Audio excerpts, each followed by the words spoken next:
माँ, हाँ? मैं खेत में पानी खोल कर आता हूँ। अरे टॉर्च तो लेता जा बेटा, रात का समय है। ऊंचे रबर के जूते पहन कर जा।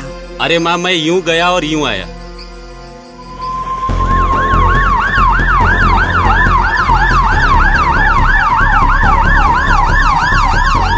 चलो चलो जल्दी चलो, पहुंच गए, आंखें खुली रखो। हरिया गया तो था खेत में, पर पहुंच गया अस्पताल। क्या हुआ उसके साथ, आइए देखते हैं। हरिया ने अपनी माँ की बात नहीं मानी। वो खेत में बिना टॉर्च, बिना दस्ताने और जूतों के सिर्फ चप्पल पहन के चला गया। रात के अंधेरे में सांप पर पैर पड़ गया होगा और सांप ने अपने बचाव में उसे काट लिया। शुक्र है कि राकेश और उसका एक दोस्त, जो हरिया के ही गांव में रहते हैं, वहीं से अपनी बाइक से जा रहे थे। अरे कोई बचाओ! अरे कोई बचाओ! सांप ने काट लिया है मुझे। अरे हरिया, क्या हुआ? वहाँ।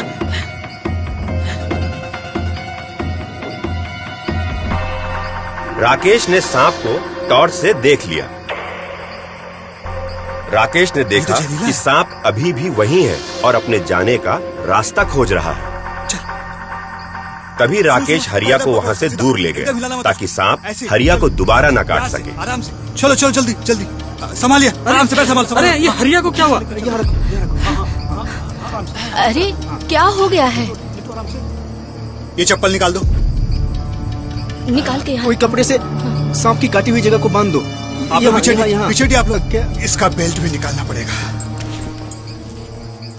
राकेश भैया, जख्म को ब्लेड से काट दो ताकि सांप का जहर शरीर से बाहर निकल जाए। अरे राकेश, खून चूसकर सांप का जहर बाहर निकालने की कोशिश करो।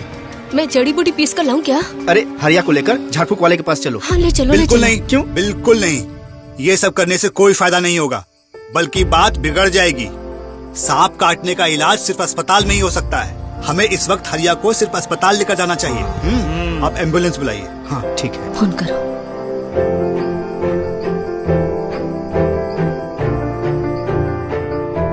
ध्यान दें, सांप के काटने पर जख्म की जगह पर कुछ न करें। शरीर को कम से कम हिलाएं। ऐसा करने से जहर कम फैलता है। जो एक लकड़ी का फट्टा लेके आओ। बस एक लकड़ी के फट्टे से उस अंग को सहारा दें, जिससे कि वो अंग हिल न सके। ऐसा करने से जहर कम फैलता है।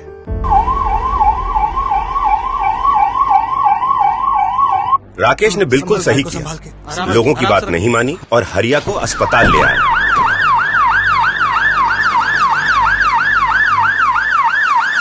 मरीज को तुरंत अस्पताल ले जाना ही सही कदम है। सांपों के जहर को एंटी स्नेक वेनम इंजेक्शन खून में मिलकर खत्म कर देता है और इससे मरीज की जान बच सकती है। ये एंटी वेनम इंजेक्शन अस्पतालों में मिलता है, पर देखिए बात यहीं खत्म नहीं होती है। सांपों के बारे में भी कुछ जान लीजिए। भारत में सैकड़ों किस्म के सांप होते हैं और उनमें से कुछ ही सांप जहरीले होते हैं, जैसे कोबरा, क्रेट,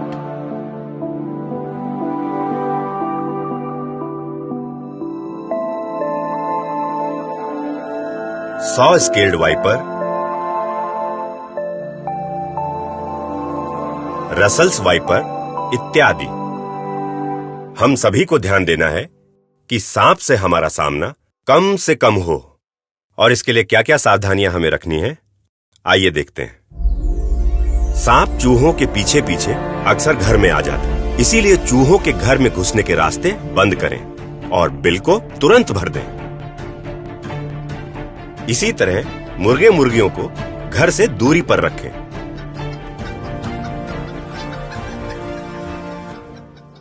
घर के आसपास लकड़ी या पत्थर के ढेर न बनाएं।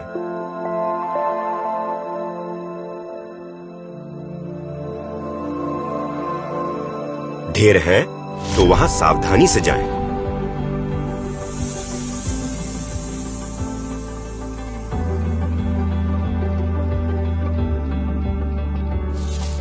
झाड़ियों या घास के ढेर में हाथ न डालें।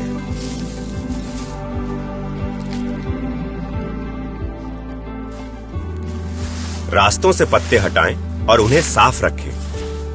बरसात और बाढ़ आने पर सांप अपने बिल से बाहर निकल आते हैं। सावधान रहें।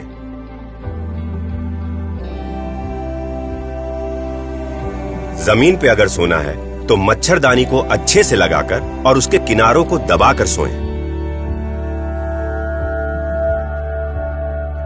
ट्रेकिंग करते वक्त ऊंचे जूते पहने। सावधानी से देखते हुए पत्थरों पर ही चलें, क्योंकि पत्थरों के बीच में सांप छिपे हो सकते हैं। दिन हो या रात अपने खेत में दस्ताने और ऊंचे जूते यानी बूट्स पहनकर ही जाएं। सांप के सामने आते ही हम घबरा जाते हैं। हम कुछ सोच नहीं पाते, तो सबसे पहले घबराएं नहीं और शांत रहें। कभी भी सांप को छूने की कोशिश न करें। सांप को जाने का रास्ता दें। अगर सांप काट ले तो उसे मारे नहीं, जाने दें। उसे नुकसान पहुंचाने की कोशिश न करें और मरीज को जल्द से जल्द अस्पताल पहुंचाएं।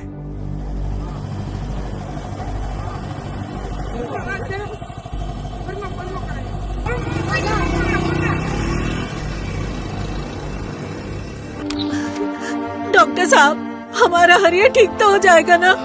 हरिया तो कैसा है, बताइए ना डॉक्टर साहब। अरे बिल्कुल ठीक हो जाएगा माता जी। अस्पताल में सांप के जहर का इलाज होता है। मेरा बेटा बच गया। और माता जी, आज के बाद ना ये टॉर्च और गमबूट्स यानी कि रबर के ऊंचे वाले जूते पहनकर ही खेत में जाएगा। क्यों हरिया? जी। शुक्र है राकेश को सांप से संबंधित सारी जानकारियां थी। उसी की सूझबूझ की वजह से आज हरिया हमारे बीच बैठकर मुस्कुरा रहा है। तो आज की कहानी के नायक हैं राकेश। आप भी सांप से संबंधित इन जानकारियों को लोगों तक पहुंचाएं और ऐसी ही किसी कहानी के हीरो बन जाएं।